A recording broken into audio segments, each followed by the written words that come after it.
Hello class 10 students. Today we will discuss some topics of the work, life and leisure of your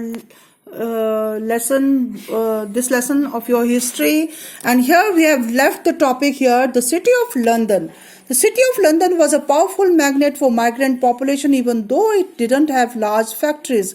तो जो London जो city थी वो लोगों के लिए जो माइग्रेटिंग पीपल थे, जो लोग बाहर से दूसरे अर्बन की ओर शिफ्ट हो रहे थे रूरल एरियाज से, वो उनके लिए बहुत ज़्यादा अट्रैक्ट कर रही थी London city. 19th century London, says the historian Gareth Stedman Jones, was a city of clerks and shopkeepers, of small masters and skilled artisans, of a growing number of semi-skilled and sweatered outworkers.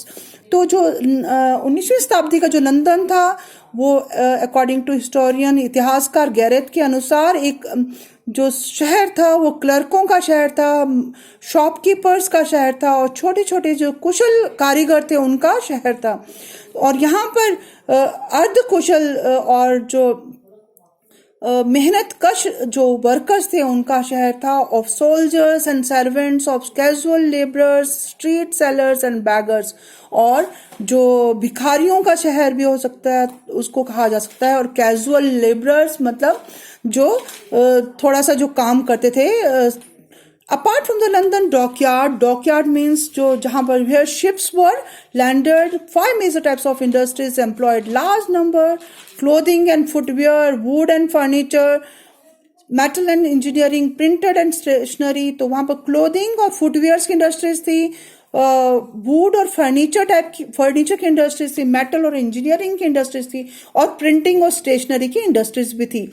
और precision products such as surgical instruments, जैसे कि surgery में use होने वाले instruments, watches and the objects of precious metals, जो बहुत ज्यादा metal जो कि कॉस्टली मेटल्स है उनका भी वहां पर मैन्युफैक्चरिंग होती थी. During the first world war, that is 1914 to 18, London began manufacturing motor cars and electrical goods, and the number of large factories increased until they counted for the 1/3 of all jobs in the cities. तो 1914 से 1918 के बीच में London ने क्या शुरू किया? Motor cars की भी मैन्युफैक्चरिंग शुरू की और इलेक्ट्रिकल गुड्स की, इलेक्ट्रिकल सामान की भी बनाना शुरू किया. बहुत सारे जो फैक्ट्रीज का जो प्रोपोर्शन था वो लंदन में बहुत बढ़ गया. तो it means London become a grand city. Okay, marginal groups. As London grew, crime flourished. We are told that 20,000 criminals were living in the London in the 1870. तो वहां पर जैसे जैसे शहर जो बड़े बनते जाते हैं तो क्या होता है, वहां पर क्राइम बढ़ता जाता है. क्राइम मीन्स वहां पर some problems were there. We know a great deals about the criminal activities in this period. यहाँ पर क्रिमिनल एक्टिविटीज बहुत ज्यादा बढ़ गई थी. For crime become an object of wide spread concern. चारों तरफ जो लोगों में जो बहुत ज्यादा कंसर्न शो कर रहे थे वो किसके लिए, कि क्राइम बहुत ज्यादा बढ़ रहा था. The police were worried about law and order. जो लॉ एंड ऑर्डर की सिचुएशन बहुत खराब थी. फिलैंथ्रोपिस्ट होते हैं the people who work for social upliftment and charity, donating time and money for the purpose. philanthropist होते हैं ऐसे लोग जो कि अपना समय और जो मनी है ऐसे लोगों के सामाजिक उत्थान के लिए लगाते हैं. ऐसे लोग they were very much worried about the public morality. लोगों में जो नैतिकता थी वो खत्म हो रही थी. Industrial wanted a hard working and orderly labor force. कैसी चाहते थे उद्योगपति?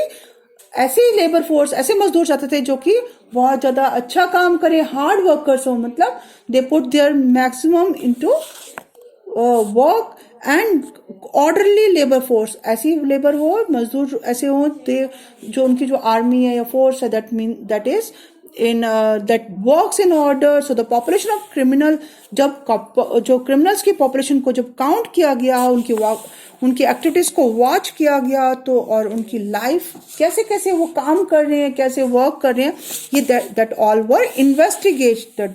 मतलब उनको इन्वेस्टिगेट किया गया. तो व्हाट दे फाइंडेड, क्या उनको लगा, क्या पता चला? In the mid 19th century, Henry mu He wrote several volumes on the London labor and compiled long list of those who made a living from crime. उसने ऐसे लोगों की एक लिस्ट प्रिपेयर की जो ऐसे लोग थे जो क्राइम से ही अपनी लिविंग जीविका कमाते थे, मतलब मनी कमाते थे और उसी पैसे को यूज करते थे. Many of whom he listed as criminals were in fact poor people who lived by stealing lead from roofs, food from shops, lumps of coals and clothes drying on hedges. तो देख रहा था कि वो ऐसे criminals है, छोटे मोटे क्रिमिनल्स है जो कि चारकोल जो छतें थी उनसे लेड को चोरी कर रहे थे, शॉप से फूड को, कोल को और क्लोथ्स को जो कि सूखने के लिए डाले होते थे लोगों ने. तो ये सब जो छोटे मोटे पैटी क्रिमिनल्स थे, पैटी मीन्स छोटे मोटे काम करते थे, ठीक है. दे वर मोर स्किल्ड, और कुछ जो थे they were more skilled at their trade, अपने काम में ज्यादा स्किल्ड थे, कुशल थे. They were the cheats and the tricksters. Cheats and tricksters means कि जो चीटिंग करके काम चलाते थे, ट्रिक्स करते थे. पिक पॉकेटिंग मतलब जेब कतरे. एंड द पैटी थीव्स, छोटे मोटे चोरी करने वाले, crowding the streets of London in an attempt to discipline the population. और जब ऐसी पॉपुलेशन को डिसिप्लिन करने के लिए जो अथॉरिटीज ने उनके क्राइम के लिए हाई पेनल्टीज फिक्स की. पेनल्टीज मीन्स उनको दे हैव टू पे in terms of money for the crime and offered work to those who were considered as the deserving poor. जो वास्तविक रूप से जो गरीब थे उनके लिए उन्होंने वर्क ऑफर करना शुरू कर दिया म्यूनिसिपैलिटीज ने. Factories employed large number of womens in the late 18th and early 19th century. जो फैक्ट्रीज में बहुत सारे नंबर में वुमेन्स वो वर्क कर रही थी. विद द टेक्नोलॉजिकल डेवलपमेंट, पहले आपको पता है कि जो womens role in factories is very less. ज्यादा वुमेन्स वर्क नहीं करती थी outside their homes. Now womens gradually they with the development of the industries. अब जो क्या हुआ कि जब इंडस्ट्रियल रेवोल्यूशन हुई तो क्या हुआ, औद्योगिक क्रांति से क्या हुआ कि more and more manufacturing is done. तो womens gradually lost their industrial jobs. They lost their industrial jobs. उनको अपनी जॉब से हाथ धोना पड़ा क्योंकि जो उनका हाथ का काम था वो कौन कर रहा था, मशीन्स कर रही थी. तो lace work is available. The 1861 census records 250,000 domestic servants in London, of whom the vast majority of women. 1861 के सेंसस के अनुसार जो डोमेस्टिक घरेलू जो नौकर थे उनमें ज्यादातर जो थी कौन थी, वुमेन्स थी. Many of them recent migrant, और ज्यादातर उनमें से जो थी वो माइग्रेंट थी. Migrant from near by villages, जो आसपास के गांव थे उनसे वो माइग्रेट होकर के वहां पर आई थी. Migrate means move from the villages. A large number of women use their homes to increase family incomes by taking in lodgers or through such activities as tailoring, washing and matchbox making. तो बहुत सारी women naturally जब expenditure ज्यादा होने लग पड़ा, खर्चा ज्यादा होने लग पड़ा, तो उनको अपने घरेलू खर्चों के लिए वो हेल्प करने लगे, कमाने लगे. कैसे कैसे, टेलरिंग करके, वॉशिंग और matchbox making. However, there were change once again in the 20th century. Women got employment in wartime industries and offices and they withdrew from domestic service. But जब धीरे-धीरे 20th century में क्या होने लगा, that is from the beginning of the 19th century, again women were re-employed in the, फिर से वो उनकी employment कहाँ पर होने लग पड़ी, factories and they have to leave the household work. घरेलू काम में काम करना उन्होंने बंद कर दिया. Again they were indulge in the factories work. Large number of childrens were pushed into low paid works, often by their parents. Andrew Munns, a clergyman who wrote The Bitter Cry of Outcast London in the 1880s, 1880 में एक जो ये person है Andrew मन्स, ये clergyman था. Clergyman means that is belonging to the church. Okay, he wrote, उसने एक novel लिखी थी, that is the bitter cry of the outcast London. इसमें उसने चिल्ड्रंस के प्रॉब्लम्स को सॉल्व शो किया था. जो चिल्ड्रंस थे, they were pushed into low paid works. उनको छोटे छोटे जो ऐसे ऐसे काम करने पड़ते थे जिनमें कि बहुत कम मजदूरी मिलती थी.